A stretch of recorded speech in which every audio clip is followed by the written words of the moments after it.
Tahapan pemilu dan pilkada serentak 2024 dinilai tetap rentan muncul sengketa. Salah satunya potensi sengketa itu yakni pemutakhiran daftar pemilih.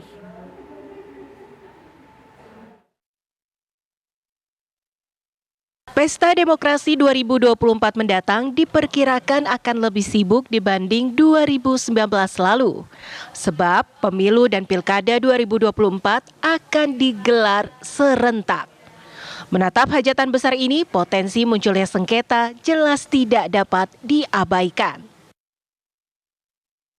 Potensi sengketa yang sering terjadi pada tahapan pemilu dan pilkada diantaranya, yakni pemutakhiran daftar pemilih, pendaftaran calon, tahapan kampanye, hingga penetapan hasil pemilu dan pilkada.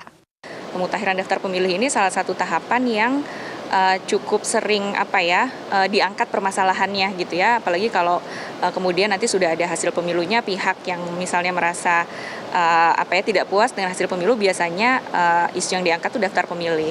Dan memang hal ini tuh berulang gitu ya, misalnya nama orang yang sudah meninggal masuk lagi di dalam daftar pemilih, atau mereka-mereka yang tidak berhak ya, misalnya masih TNI dan Polri gitu ya, tapi namanya ada di dalam daftar pemilih, namanya ganda gitu ya, atau ada nama orangnya tapi lokasinya ternyata nggak ditemukan gitu ya, ketika dilakukan pencocokan dan penelitian namanya nggak ketemu.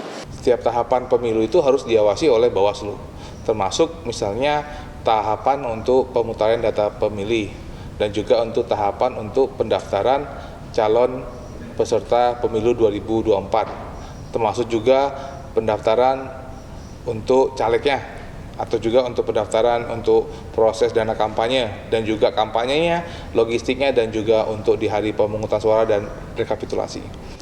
Berkaca pada potensi sengketa perihal pemutakhiran daftar pemilih yang merupakan tahapan awal pemilu dan pilkada, Komisi Pemilihan Umum pun menjalin kerjasama dengan Kementerian Dalam Negeri pada akhir Juni 2022 lalu. Kerjasama ini berisi penyerahan pemanfaatan dan penyerahan hak akses nomor induk kependudukan kepada KPU untuk keperluan pemilu 2024. Di antara yang penting perjanjian kerjasama ini adalah akses NIK ya, nomor induk kependudukan, yang diberikan juga sekaligus pada hari ini oleh Pak Dirjen kepada Sekjen KPU dalam rangkanya untuk kegiatan pemutakhiran daftar pemilih dan juga penyusunan daftar pemilih untuk pemilu 2024. Sementara itu, Kementerian Dalam Negeri melalui Direktorat Jenderal Kependudukan dan Catatan Sipil menyatakan, jika menggunakan data hari ini, maka masyarakat yang menggunakan hak pilihnya pada pemilu 2024 mencapai 206 juta orang. Gunakan data hari ini, itu untuk Pilpres di bulan Februari sekitar 206 juta, something. Dan di Pilkada di November kurang lebih 210 juta. Apakah ini fix datanya? Tidak, bergerak. Itu menghitung data hari ini, karena nanti ada yang pindah TNI Polri, ada yang pensiun, dari luar negeri masuk ke dalam negeri, dari dalam negeri ke luar negeri, ada yang meninggal dunia. Jadi dinamikanya tinggi karena masih ada waktu kurang lebih 2 tahunan lebih.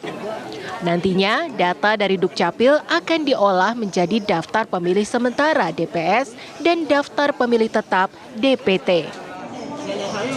Tim TV One mengabarkan.